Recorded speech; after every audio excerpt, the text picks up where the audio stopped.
Hey everybody, how's it going? I am excited because I have a good friend of mine, and his name is Alex. I have another good friend, and her name is Adriana Marvel. And what's cool about tonight to this conversation is, Alex, why are we here? Why are we having this call? Well, we're having this talk because I saw a post on Facebook about you guys handing out stuff to the homeless, and I wanted to share my story of being homeless and going through that stage of life and just create awareness of what the city's not doing and what we can do better to help the people who are on the streets because there's so many people out there, but things are not happening the way they should be. Right. Like So rent is before we go there, sorry, Alex, before we go there, I know, how many years ago, how did you ended up on the streets, right? If you don't mind me asking. um I first ended up on the streets in 2009. I was living with a friend and wasn't paying rent because I figured, well, it's a nice house. He's got a job. I don't have to pay anything. He basically said, enough is enough, get out. And that put me at the Home Mission for the first time in 2009 in a youth program that they had. Um, and so I was in that program. I maxed out age wise. And then in 2011, I was able to get a place through a friend of mine who knew somebody from the Jasper Place Health Wellness Center. And they had just opened up a building, I think 2010, called Kenora Place in the West End. And I got in there. Just had to go through the process and got in there and then just kind of bounced around more. And then in 2017, living with another friend, same thing happened. We had a fight. He said, get out. And it put me back at the home mission for another program. But it was kind of a blessing because in December of 2017, my mom's dad passed away. And I went to the family gathering, was 5 months sober. There was alcohol there. And I figured, well, I didn't get to say goodbye to grandpa. So what a better way than have a toast, have a drink. And that one drink led to more and more and more to the point where I was fighting with all my family. And I tried to fight my mom's brother, who is like 6'5", 250, solid country boy. And it was after that I woke up December 10th, I want to say, and I was like, you know what? Enough is enough. I need to get help. That's incredible. And how what would you say, Alex, that throughout those times that you are on the streets and on, from program to program, from place to place, Mhm. especially on times like winters where it can be very difficult, and I'm sure you witness a lot of people that even struggle worse than you. What would you say that will be the thing that kept you going even when you saw all of this and when you decide to be enough, it's enough? Um, for me, it was my 17-year-old daughter.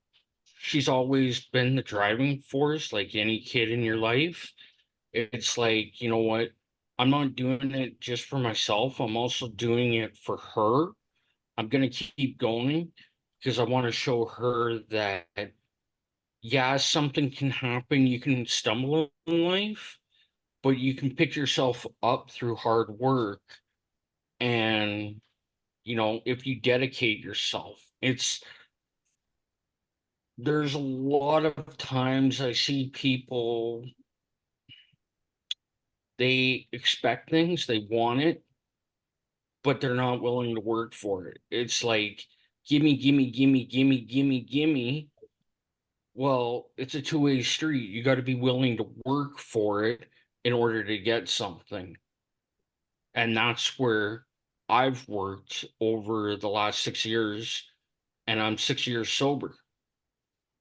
So it's like, it's been Wow. hard work. There's days where I've wanted to relapse, and I'm like, you know what?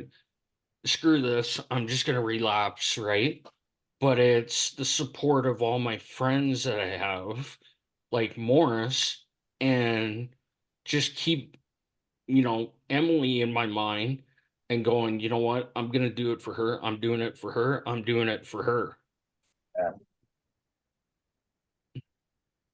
That is beautiful. It's a beautiful drive to have, and in the end, as long as you don't give up on yourself and those people that kind of count on you, that's something that we're all looking forward to have in our lives.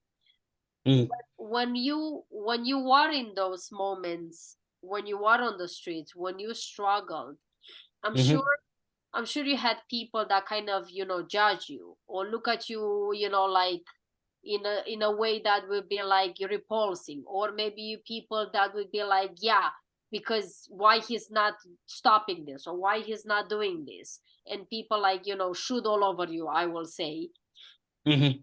When you are on that perspective and now you're on the other side, what would be the Mhm. two things you will say to people like, say, like you, that been through this story and they are like maybe find themselves still in it, but they want to get out?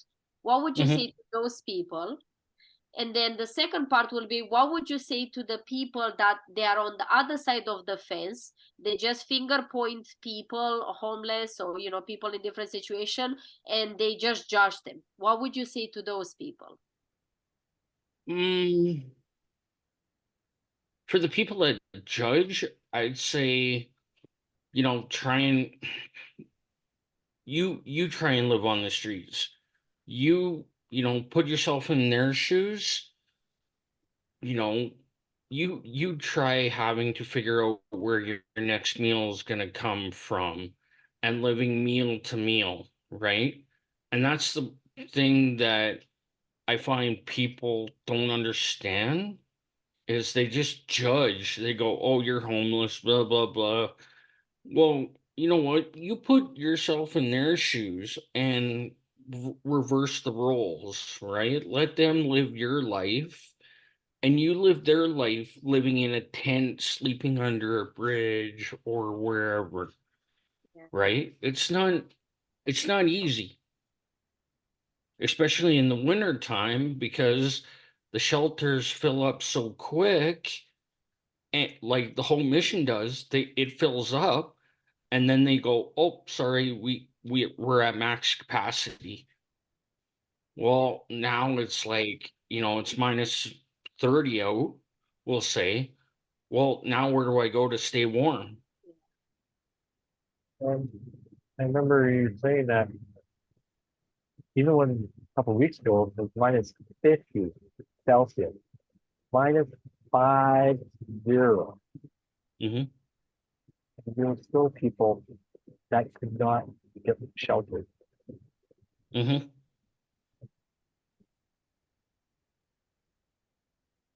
Yeah. I remember That's you, why sorry, that's exactly why we try to bring awareness to people and we get out there. We're not here to promote us like how mighty we are. It's not about this. You have nothing to do. I care less about that. It's about bringing awareness. That's why we're here. That's why we want you to speak from their point of view, because I cannot speak from their point of view because I never been on a street. right, And Hmm. so I don't have that experience, but having someone that has been through that, they can speak from their experience, because it's always two sides. It's never Hmm. one side. We good to hear everybody's opinions and understand, like Maury said, when you hear the other person's story, you're gonna change your perspective. You're gonna change your mindset. You're not gonna judge that much. You maybe gonna be curious, and that Mhm. with the curiosity is gonna maybe compassion comes to you when how can I help? How can I be a human again? No? Mm. And that's where, donating to these places, the Hope Mission, the Mustard Seed, the Boil, you know, donating to places helps out, right? Because the government, I find, doesn't do enough. They don't, they give very little and expect you to live with it. It's like you get 1830 on each. How that barely pays the rent. You're lucky if you have, we'll say, 200 bucks left over after you pay your rent and your bills plus food, right? So it's like it's a very tight budget, and the city's not doing enough to help out. Like when it gets to minus 50 out, they've opened up the expo center before, but they didn't do that this year. Yeah. It was, oh, we're not going to do that. Well, the expo center can hold like 200, 300 more people, which takes the stress off of the whole mission and all those other homeless shelters. But the city rather spend money somewhere else where it doesn't need to be spent, like expanding the LRT. Do we really need the LRT to go to Right. Millwoods? Like, come And on. okay, and I get what you're saying that. Uh, one thing I would look at is we don't know the whole backstory of the city, this, right? And so, and hoping to mind me bringing it back. So the main purpose is that we're looking at is, well, one is the mindset of the homeless on the street. So I want to ask you this question here. Mhm. Being homeless, right? They choose to be on the street, right?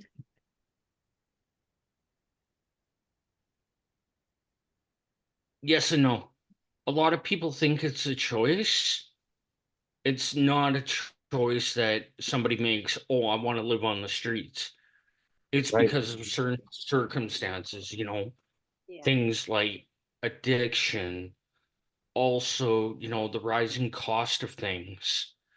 That, doesn't help any. When people can't afford rent, it's like, well, I guess I'm gonna have to live in a tent and, try and stay warm and find a meal here and there, right? Yeah. So it sounds like Like everybody, it's it, it's not a choice. so it sounds like it's circumstances you're saying there, right? The cost of rent, the cost Mhm. of mortgage, the cost of living, the food, gas, right? Yeah.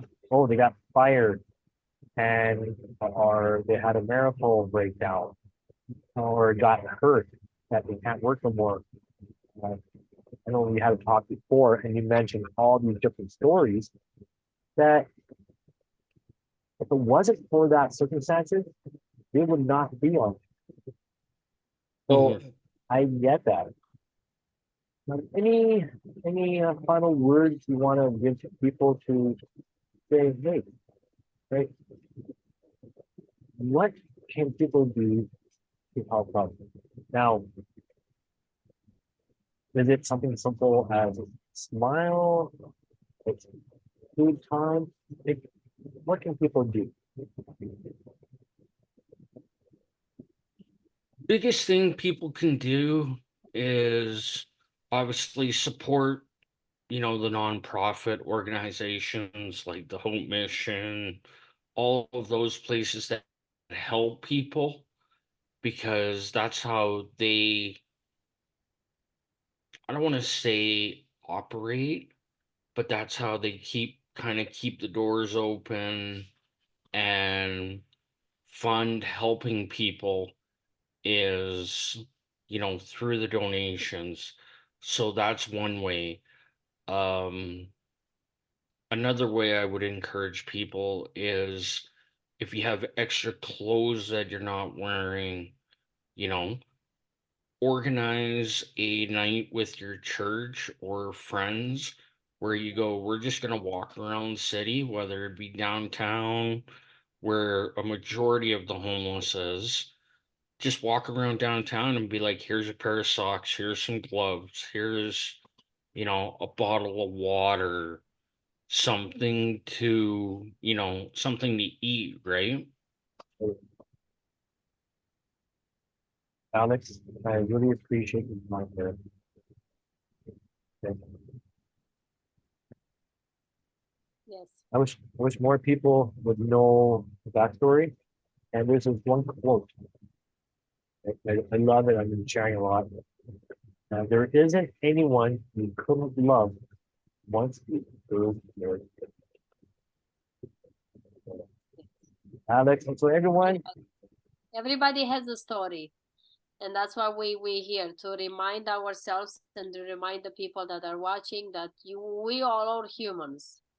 Mm-hmm. Behind the circumstances, behind the status, the financially, the you are homeless or not, or doesn't matter. Behind all of that, we all are humans, and to remind Mm-hmm. ourselves to just be more humans with the others around us. That is our message.